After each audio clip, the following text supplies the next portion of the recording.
معاف کیجیے، ہم آپ کے ساتھ کام نہیں کر سکتے۔ ہمارے میسج کرنے پر آپ بر وقت جواب نہیں دے سکے تھے۔ آپ کے ملک میں انٹرنیٹ کنڈیشن کی وجہ سے 1000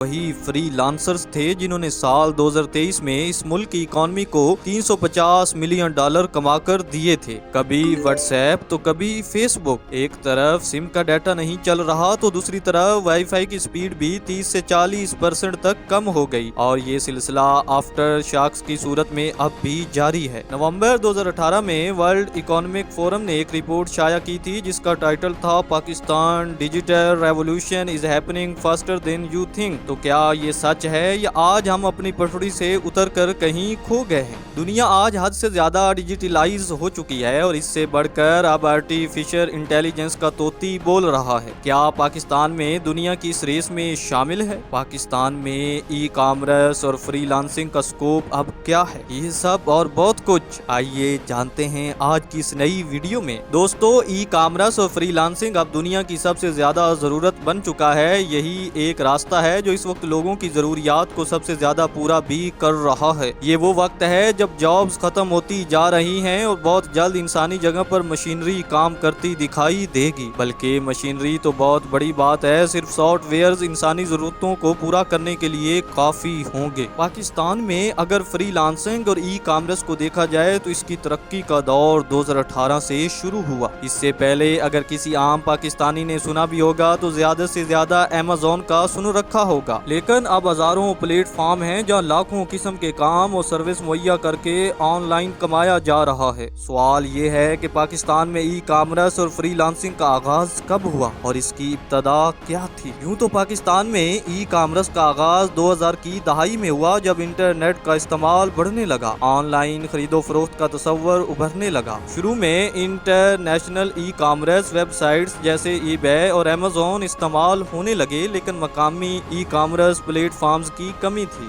2010 کے بعد پاکستان میں ای کامرس کا رجحان بڑھا اور لوکل پلیٹ فارم جیسے ہومز شاپنگ، دراز اور یو نے مارکیٹ میں قدم رکھ دیا۔ 2018 کے بعد پاکستان کی حکومت نے ای کامرس کی فروغ اور ڈیجیٹل پیمنٹس کو بہتر بنانے کے لیے مختلف اقدامات کیے۔ 2019 میں حکومت نے پہلی مرتبہ باقاعدہ ای کامرس پالیسی متعارف کروائی، جس کا مقصد ای کامرس سیکٹر کو ریگولیٹ کرنا، کاروباری مواقع فراہم کرنا اور ڈیجیٹل پلیٹ فارمز کے ذریعے روزگار کے مواقع پیدا کرنا تھا۔ کچھ سال پہلے تک حکومتی سطح پر ایسے کورسز ضرور کروائے جاتے تھے جو لوگوں کو ہنرمند بنا سکیں، لیکن ان میں زیادہ تر رجحان یہی تھا کہ فنی اور تکنیکی کام سکھا دیے جائیں۔ لیکن پھر سال 2021 میں صدر پاکستان ڈاکٹر عارف علوی نے ای کامرس کے انقلاب کی شروعات کی اور پاکستان کو ڈیجیٹل ہب بنانے کا فیصلہ کیا۔ اس سلسلے میں مشاورت کے لیے انیبلرز کو دعوت دی گئی۔ انیبلرز ایک ایسی پاکستانی کمپنی ہے جو دنیا کے سب سے بڑے e commerce plate form Amazon.com پر لوگوں کو آن لائن سٹور بنانے میں مدد دیتی ہے۔ روزانہ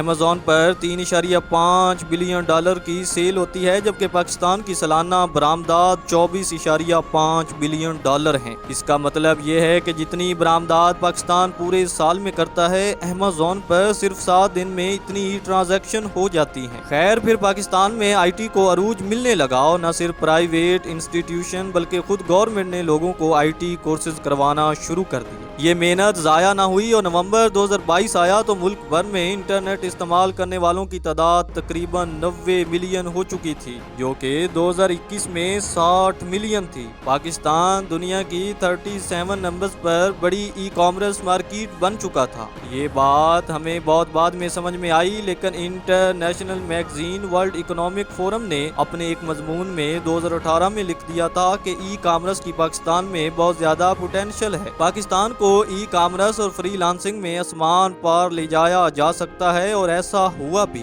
اس سب میں سب سے زیادہ مددگار چائنا رہا، جو اس وقت روبوٹک، آرٹیفیشل انٹیلیجنس اور ای کامرس میں اپنا لوا منوا چکا ہے۔ اس کے بعد پاکستانی رکے نہیں، کیا Amazon اور کیا دراز